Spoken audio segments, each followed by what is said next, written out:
নমস্কার বন্ধুরা, দেখুন আজকে সম্পূর্ণ একটা নতুন রেসিপি নিয়ে চলে এসেছি। তো কাঁঠালের সিজন তো প্রায় শেষ। সেদিন একটা কাঁঠাল আনায় হঠাৎ মনে পড়লো এবার চিংড়ি দিয়ে কাঁঠাল বীজ ভর্তাটাই তো খাওয়া হলো না, তো সেই রেসিপিটি করে নিচ্ছি। তো আপনাদের সঙ্গে শেয়ার করছি। ফার্স্টে কাঁঠাল বীজের খোসাগুলো ভালো করে ফেলে একটু সিদ্ধ করে নরম করে নিয়েছি। এবার আমি এটাকে বেটে নেব। তো দেখুন কড়াইতে আমি ইলিশ মাছ ভেজেছিলাম, সেই কিছুটা তেল রয়ে গেছে, তার ভিতরেই আমি দিয়ে দিচ্ছি কিছুটা চিংড়ি।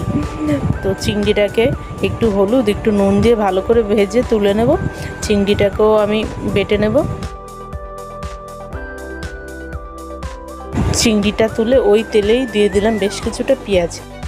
এই রেসিপিটাতে বিশেষ কিছু দরকার হয় না, এই পেঁয়াজটুকু হলেই যথেষ্ট। তো পেঁয়াজে একটু হলুদ একটু নুন দিয়ে ভালো করে ভেজে নেব। তো দেখুন পেঁয়াজটা নরম হয়ে গেলে এবার আমি যে চিংড়িটা বেটে রেখেছি সেই চিংড়িটা দিয়ে ভালো করে একটু মিশিয়ে নিলাম।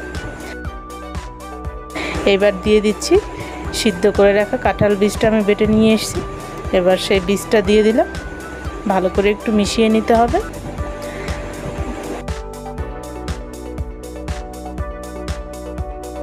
এবার দিয়ে দিচ্ছি পরিমাণ মতো একটু হলুদ, স্বাদ মতো একটু নুন আর বেশ কিছুটা কাঁচা সর্ষের তেল দিয়ে আমি ভালো করে একটু মিশাবো।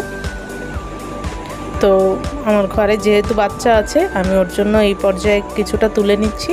কিছুটা তুলে নিয়ে আমি এবার দিয়ে দেবো শুকনো লঙ্কা। দেখুন আমি এইরকম কাচের কৌটায় শুকনো লঙ্কা ভেজে স্টোর করে রেখে দিই। তো এবার এখান থেকে 4-5টা লঙ্কা আমি হাত দিয়ে ভেঙে দিয়ে দিচ্ছি। লঙ্কাটা এইভাবে পরে দিলে যারা ঝাল কম খায় তাদের জন্য তুলে রাখতে সুবিধা হয়। তো যাই হোক আমি লঙ্কাটা দিয়ে ভালো করে একটু মিশিয়ে নিচ্ছি। আমার রান্নাটা হয়েই গেছে।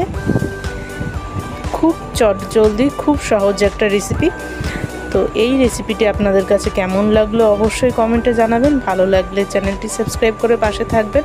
আর আপনারা কে কে কাঁঠাল বীজের কী নতুন রেসিপি জানেন অবশ্যই কমেন্টে জানাবেন। নমস্কার।